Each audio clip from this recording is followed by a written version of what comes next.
Damon Khan here for Seconds Out with the entertainer Johnny Nelson, MBE, in the wake of Adam Azim's scintillating performance, getting the victory, claiming the European title. Happy with that?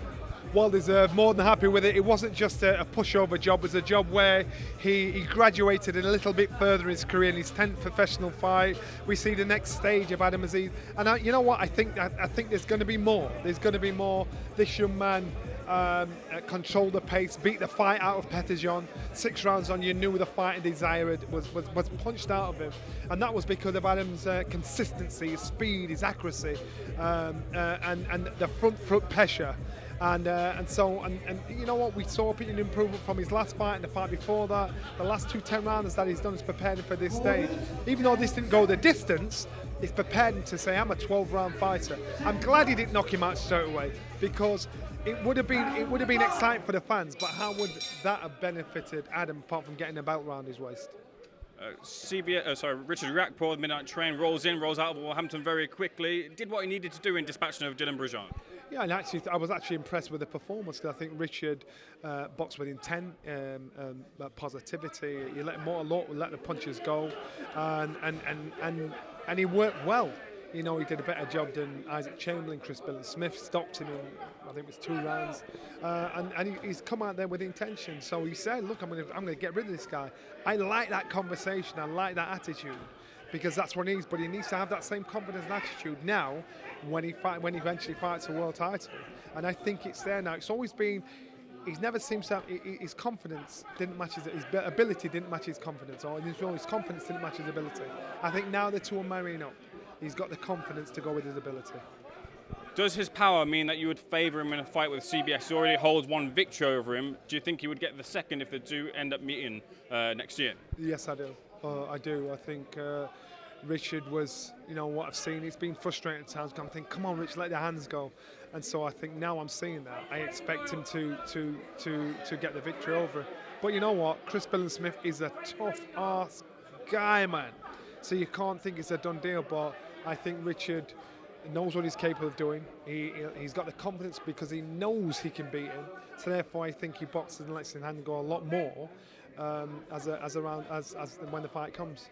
2 things to run through. I want to discuss some things I didn't discuss with you the other day regarding the heavyweights. If Anthony Joshua does win against Otto Wallin, is he well equipped to take on Deontay Wilder afterwards? If he isn't now, he never will be. Because, you know, I said after his last fight, he needs to get another fight to just to get everything in place. He's a former 2-time world champion, and I know you keep saying, you know, we're learning, we're still learning. Who left is there for you to fight? If it's not to get put yourself in a position to say, I want to be world champion again. Because if you want to be world champion, you've got to get through Wilder, you've got to get through Usyk, you've got to get through Tyson Fury. And Wilder's the first step. Now is it. Now is the time. So I'm glad he's fighting Wilder next, because that's what he needs to have a word with himself. Then after that, boom, get it done. Ben Davison in the corner is an interesting addition there. He says he's not moving from Derek James, but do you feel like under Derek James it was working? Did you see improvements?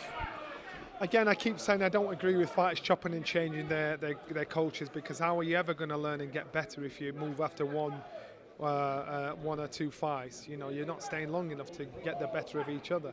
I think him with Ben Davis, you know, maybe that's for this fight. Maybe that's for this fight because he doesn't think Wallin is a big enough test. So Ben's knowledge is enough to take him through this fight. I don't know. I don't get it, but you know, AJ wants to be in a position where he's with somebody that benefits him. It doesn't matter what you and I think. If it works for him, it works for him. Do you think Joseph Parker can cause the upset against Deontay Wilder?